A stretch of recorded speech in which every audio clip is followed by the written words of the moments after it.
Salam, perkenalkan nama saya Edwin Denang Unjurau. Saya mahasiswa dari Stak Ekumene Kupang, Prodi Teologi semester 3. Nah, di sini saya akan menjelaskan materi pengertian hermeneutik, asal-usul hermeneutik, fungsi hermeneutik, masalah hermeneutik, gap teori hermeneutik, tujuan hermeneutik. Nah, di sini saya langsung saja di dalam pengertian hermeneutik.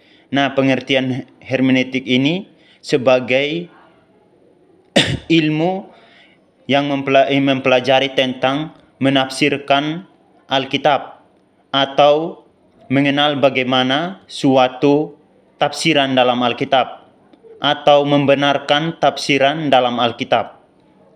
Nah, hermeneutik ini juga merupakan interpretasi makna atau simbol-simbol dalam Alkitab.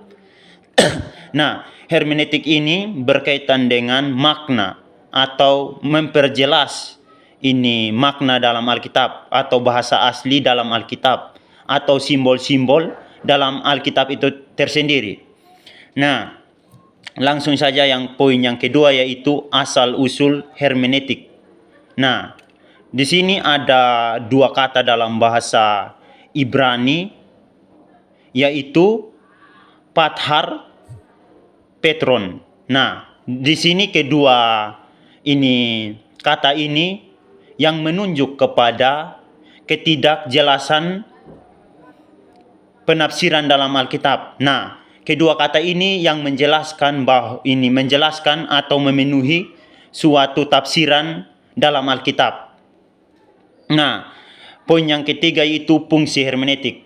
Nah, fungsi hermeneutik ini untuk mengetahui bagaimana bahasa asli dalam Alkitab atau konteks dalam Alkitab atau simbol-simbol dalam Alkitab dan memahami bagaimana penulisannya yang dulu dan sekarang.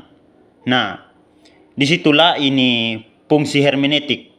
Nah, yang poinnya yang keempat, masalah hermeneutik. Nah, di sini ada beberapa masalah dalam hermeneutik, keaslian, kesucian. Nah, subjektivitas, jejak antara teks dan interpretasi, perangsang dan bias serta konteks. Nah, disitulah permasalahan dalam permasalahan dalam hermeneutik.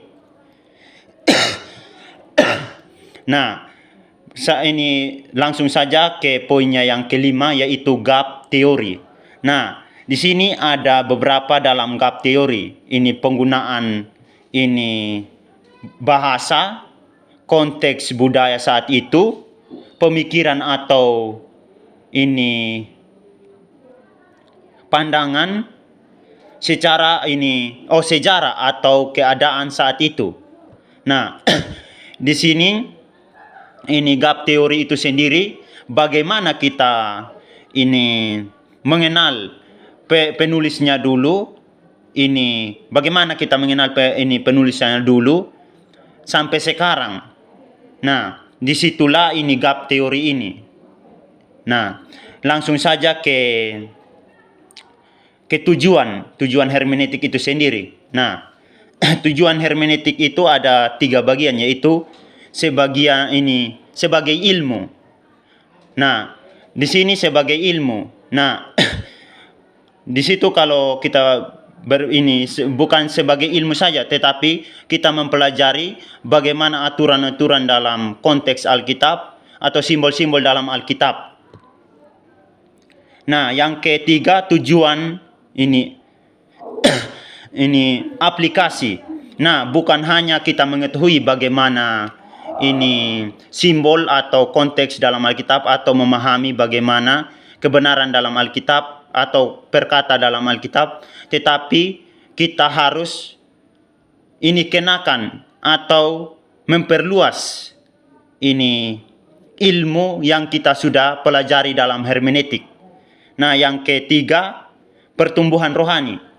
Nah, sejalannya ini ilmu hermeneutik ini yang membuat bagaimana kita untuk mengetahui bahasa ini asli Alkitab atau makna dalam Alkitab atau simbol-simbol dalam Alkitab itu sendiri.